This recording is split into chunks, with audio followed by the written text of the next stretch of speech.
Hello friends, நம்ம எதை பற்றி பார்க்க போகிறோம் அப்படின்னா அமிர்தா காலேஜோட அட்மிஷன் ப்ராசஸ் தான் பார்க்க போகிறோம். நிறைய பேருக்கு இதெல்லாம் நிறைய கன்ஃபியூஷன்ஸ் இருக்குது. எந்த மாதிரி அட்மிஷன்ஸ் ப்ராசஸ் எடுக்கிறாங்க, எப்படி இந்த சீட் அலாட்மெண்ட் ஆகும், ஸ்லாட் 1 ஸ்லாட் 2 பட் ஸ்லாட் 3 இந்த ஃபீஸில் எப்படி போகணும் அப்படின்ற டவுட்ஸ் இருக்குது. ஸோ அதை பார்த்தா ஒரு ஷார்ட்டான வீடியோ இப்போ பார்க்க போகிறோம். வாங்க வீடியோக்குள்ளே போகலாம்.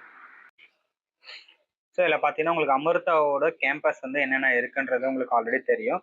So CSAB centralised seat allotment process.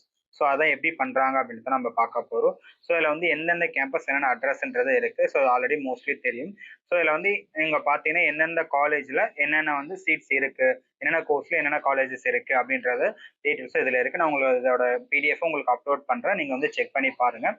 Next உங்களுக்கு ஸோ கேண்டிடேட் பார்த்தீங்கன்னா உங்களுக்கு எலிஜிபிலிட்டி பார்த்தீங்கன்னா 1 ஜூலை 2025 இருக்கணும். அந்த ஏஜுக்கு அப்புறம் தான் நீங்கள் அப்ளை பண்ணுற மாதிரி இருக்கணும். 10th 12th ஸோ உங்களுக்கு 12th மினிமம் 60% ஆஃப் மார்க் இருக்கணும். எல்லா சப்ஜெக்ட்லையும் லைக் மேக்ஸ், ஃபிசிக்ஸ், கெமிஸ்ட்ரி இந்த 3 சப்ஜெக்டில் 50% ஆஃப் மார்க் இருக்கணும். அது கீழே இருந்தால் நீங்கள் எலிஜிபிள் கிடையாது. ஸோ ஃபிசிக்ஸ், கெமிஸ்ட்ரி, மேத்தமெட்டிக்ஸ் தனித்தனியாக 50% இருக்கணும். ஸோ அதை கரெக்டாக நோட் பண்ணிக்கோங்க. So next AEEE Amrita entrance examination engineering. So already Amrita entrance exam எழுதிருப்பீங்க. அது இல்லாமல் JEE மெயின்ஸும் எழுதிருப்பீங்க. ஸோ இது ரெண்டுத்துலேயும் பேஸ் பண்ணி தான் அவங்க சீட் ப்ராசஸ் பண்ணுறாங்க. ஸோ நீங்கள் அமிர்தா என்ட்ரன்ஸ் எழுதிருந்தீங்கன்னா அதில் 70% ஆஃப் சீட் ஃபில் பண்ணுறாங்க. ஒரு 100 சீட் இருக்குன்னா 70 சீட் பார்த்தீங்கன்னா Amrita entrance exam. 30% of seat JEE மெயின்ஸ்க்கு சீட் அலாட் பண்ணுறாங்க. ஸோ இதுதான் இவங்க seat percentage. Slot 1 slot 2 slot 3 like scholarship fees 1, scholarship fees 2, scholarship 3 plus regular fees. இந்த 3 டைப்ஸ் ஆஃப் ஃபீஸ் ஸ்ட்ரக்சர் இருக்கும் உங்களுக்கு. ஸோ இந்த ஃபீஸ் ஸ்ட்ரக்சர் தான் நீங்கள் அட்மிஷன்ஸ் போடுறோம். இதில் ஃபீஸ் பார்த்தீங்கன்னா ஸ்காலர்ஷிப் ஃபீஸ் ஸ்லாப் 1, 2, 3 இந்த வருஷம் ஸ்டூடெண்ட்டுக்கு மட்டும்தான் இந்த ஸ்லாப் அப்ளிகபிள் ஆகும். ஓகேங்களா? ஸோ ஆல்ரெடி லாஸ்ட் இயர் முடிச்ச ஸ்டூடெண்ட் அப்படியே இருக்கலாம் இது அப்ளிகபிள் ஆகாது. சேம் டைம் இந்த ஸ்காலர்ஷிப்பில் நீங்கள் ஒரு எக்ஸாம்பிள் ஃபர்ஸ்ட் இயர்ல ஒரு ஸ்காலர்ஷிப்ல நீங்க ஜாயின் பண்ணிட்டீங்க அப்படின்னா நீங்க CGPA 7.0 அபோவ் இருந்தால் மட்டும்தான் உங்களுக்கு இதே ஸ்லாப் கண்டினியூ ஆகும். அப்படி இல்லைன்னா உங்களுக்கு ஃபீஸ் இன்க்ரீஸ் ஆகும். ஸோ நீங்கள் எப்படி படிக்கிறீங்கன்றத பொறுத்து தான் உங்களுக்கு அடுத்தடுத்த செமஸ்டர் நெக்ஸ்ட் இயருக்கான ஃபீஸ் உங்களுக்கு ஃபிக்ஸ் பண்ணுவாங்க. ஸோ அதை கரெக்டாக பிளான் பண்ணிக்கணும். ஸ்லாப் அலாட்மெண்ட் ப்ராசஸ் பார்த்தா ஸோ உங்களுக்கு AEEE அதான் லைக் அமிர்தாவோட என்ட்ரன்ஸ் ரேங்க் வந்தவொடனே ப்ளஸ் JEE மெயின்ஸ் இது ரெண்டுத்தை வச்சு நீங்கள் அப்ளை பண்ணுற மாதிரி இருக்கும். ஸோ உங்களுக்கு ரிஜிஸ்டர் பண்ணுறப்போ நீங்கள் அதுக்குள்ளே போயிட்டு உங்களுக்கு என்ன கேம்பஸ் நீங்கள் ஃபஸ்ட்டு செலக்ட் பண்ணுற மாதிரி இருக்கும். நெக்ஸ்ட்டு உங்கள் ரெஜிஸ்ட்ரேஷன் ஃபீஸ் 5000 பே பண்ணணும்.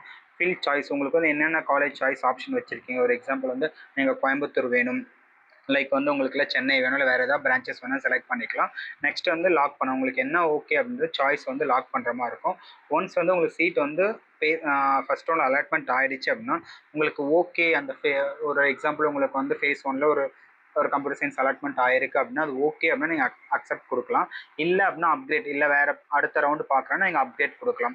ஸோ இதுதான் ப்ராசஸ். நெக்ஸ்ட் உங்களுக்கு சீட் நீங்கள் ஓகேன்னு அக்செப்ட் பண்ணிட்டீங்க அப்படின்னா நீங்கள் ஃபீஸ் பே பண்ணுற மாதிரி இருக்கும். ஒன்ஸ் நீங்கள் சீட் பே பண்ணிட்டீங்க, ஃபீஸ் பே பண்ணிட்டீங்கன்னா அது கேன்சல் பண்ண முடியாது. கேன்சல் பண்ணாலும் ரீஃபண்ட் இல்லை. ஸோ நீங்கள் கரெக்டாக பிளான் பண்ணிக்கோங்க. So after seat allotment so உங்களுக்கு சீட் அலாட்மெண்ட் ஆகிடுச்சு அப்படின்னா நீங்கள் ஃபைனல் ப்ராசஸ்க்கு நீங்கள் பிளான் பண்ணணும். அப்படிலாம் அப்கிரேஷன் நீங்கள் அப்கிரேட் பண்ணால் அடுத்த ரவுண்ட் போய்க்கலாம். அப்படி இல்லை வேணாம் அப்படின்னா நீங்கள் கவுன்சிலிங் விட்டு வெளியே வந்துக்கலாம். ஸோ நீங்கள் கரெக்டாக பிளான் பண்ணிக்கோங்க. ஸோ இதில் என்ன உங்களுக்கு அப்படின்னா உங்களுக்கு கட் ஆஃப் ஃபிக்ஸட் கிடையாது. உங்களுக்கு போத் JEEE ப்ளஸ் AEEOட கம்பேர் பண்ணி தான் உங்களுக்கு சீட் அலாட்மெண்ட் ப்ராசஸ் நடக்கும். ஸோ ஆல்ரெடி என்னென்ன பர்சன்டேஜ் ஆஃப் சீட்டுன்னு நம்ம வீடியோலேயே சொல்லியிருக்கும். கரெக்டாக பிளான் பண்ணிக்கோங்க. ஸோ நீங்கள் அமிர்தா சீட் அலாட்மெண்ட் பண்ணுறப்ப கரெக்டாக ஸ்டெப் பை ஸ்டெப் ப்ராசஸ் பண்ணுற மாதிரி பாருங்கள். ஏன்னா ஒரு மிஸ்டேக் பண்ணாலும் உங்களுக்கு சீட் மிஸ்டேக்ஸ் ஆகிறதுக்கான சான்சஸ் இருக்குது. ஸோ இப்போ mistakes avoid filling only 1, 2 college. So நீங்கள் கரெக்டாக 1 or 2 காலேஜஸ் மட்டும் ஃபில் பண்ணுங்கள். நாட் சாய்ஸ் லாக் கரெக்டாக பண்ணுங்கள். பேமெண்ட் கரெக்டாக அவங்க கொடுக்குற டெட்லைனுக்கு முன்னாடி பேமெண்ட்டை கரெக்டாக பே பண்ணிடுங்க. ஸோ இது கரெக்டாக இருக்கும்.